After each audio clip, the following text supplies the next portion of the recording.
BJP विधायक दल की बैठक के बाद आखिरकार वह नाम तय हो चुके हैं जिसकी कयास लंबे समय से लगाए जा रहे थे कि आखिर बीजेपी विधायक दल का नेता कौन होगा।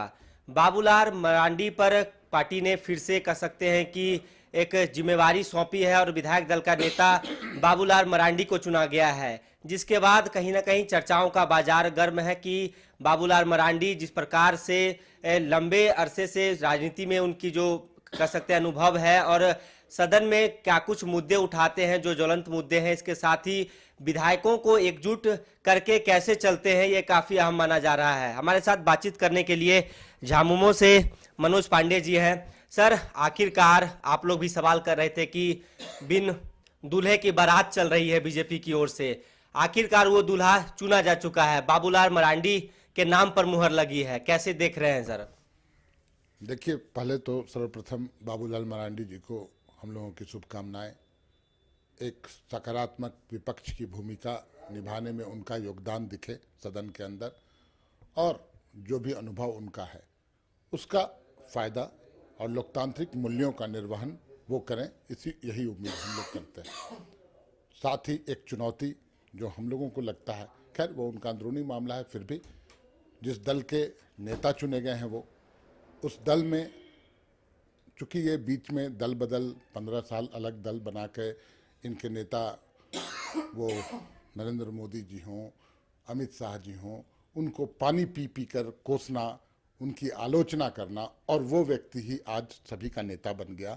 वैसे लोग जो लॉयल थे, पार्टी के लॉयल हैं, उसमें सीपी सिंह सरीखे लोग, पुराने अनुभवी लोग, तो उन पर क्या कुछ गुजरेगा और वो चुनौती से कैसे निपट पाएंगे बाबूलाल जी, वो एक अहम बात है। उसके बावजूद हम उम्मीद करते हैं कि एक सकारात्मक विपक्ष की भूमिका नजर आए इनके नेतृत्व में, और शुभकामनाएं। उन्होंने कहा है कि सभी विधायकों की मेरी कोशिश होगी कि सबको एकजुट लेके चले। हालांकि जैसा कि आपने बताया, सीपी सिंह जो सीनियर लीडर हैं या तो फिर चंपई सोरेन हैं, अभी विधायक दल की बैठक से कहीं ना कहीं उनकी दूरी से कई प्रश्न उठ रहे हैं। क्या लगता है कि चंपई सोरेन जैसे जो अनुभवी नेता थे उनके ऊपर दारोमदार दिए जा सकते थे? देखिए, चंपई सोरेन जी हो गए, सीपी सिंह जी हो गए, और भी एक आध नेता हैं, अनुभवी हैं। अनुभव में बाबूलाल मरांडी जी से ज़्यादा अनुभव, संसदीय अनुभव है, ये मैं मानता हूँ। उन पर एतबार न करके भाजपा ने एक दल बदल करके वापस आए हुए पार्टी में एक नेता को उन्होंने तरजीह दी। तो खैर वो उनका अंदरूनी मामला, वो जिस पर भी विश्वास करे और जिसको कमान सौंपे, लेकिन चुनौती होगी। और बाबूलाल जी ने भी बोला कि कोशिश करेंगे सबको साथ लेकर चलने की। साथ लेकर चलेंगे नहीं, कोशिश करेंगे। कोशिशें कामयाब भी होती हैं और असफल भी होते हैं लोग। अच्छा, अब बीजेपी का साफ तौर पे कहना है कि जो सत्ताधारी दल है, जो आरोप लगा रहे थे कि नेता प्रतिपक्ष नहीं होने के कारण संवैधानिक पदों पर के जो पद खाली हैं वो नहीं भरे जा रहे हैं, अब नेता प्रतिपक्ष के नाम पर मुहर लग गई है। कितने जल्द झारखंड में जो संस्थाएं में जो अध्यक्ष के पद जो खाली हैं या तो फिर और भी जो पद खाली हैं वो भरे जाएंगे?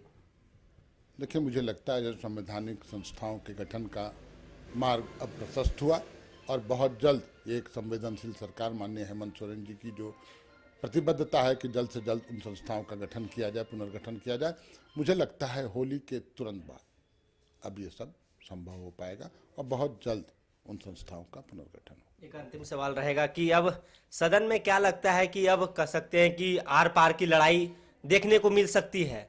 क्योंकि आप लोग की ओर से लगातार ये आरोप था कि विपक्ष कमजोर है, इनके पास कोई ऐसा नेता नहीं है जो नेतृत्व कर सके। देखिए, लड़ाई वर्ड से, जब लड़ाई राजनीति में चुनाव के मैदान में होती है और उस लड़ाई, उस जंग में हम लोगों ने करारी शिकस्त दी, तो हम सदन के अंदर लड़ाई की नहीं सोचते, हम लड़ाई की बात नहीं करेंगे, हम विपक्ष से सहयोग की उम्मीद करेंगे। आइए सहयोग कीजिए इस राज्य को आगे बढ़ाने में, इस राज्य का 1,36,000 करोड़ रुपये को वापस लाने में आप मदद कीजिए। तो एक सकारात्मक विपक्ष की भूमिका हम उम्मीद करते हैं।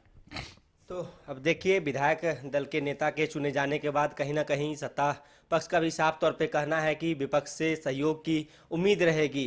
अब देखना यह काफी दिलचस्प होगा कि आखिरकार जब बाबूलाल मरांडी के नाम पर मुहर लगी है तो किस प्रकार से कह सकते हैं कि पूरी जो पार्टी है या तो फिर विधायक हैं उन्हें एकजुटता के साथ सदन में लेके जो मुद्दे हैं झारखंड के वो उठाने में कामयाब होते हैं कि नहीं। फिलहाल इस खबर में इतना ही। अपने सहयोगी अरुण के साथ सौरभ सिंह, न्यूज बाइस्कोप, रांची। 5 राज्य, 61 शहर, 150 प्रोजेक्ट और एक वास्तु विहार। नई सोच, नया घर। बनाए रखिए अपना प्यार, सेवा में है वास्तु विहार।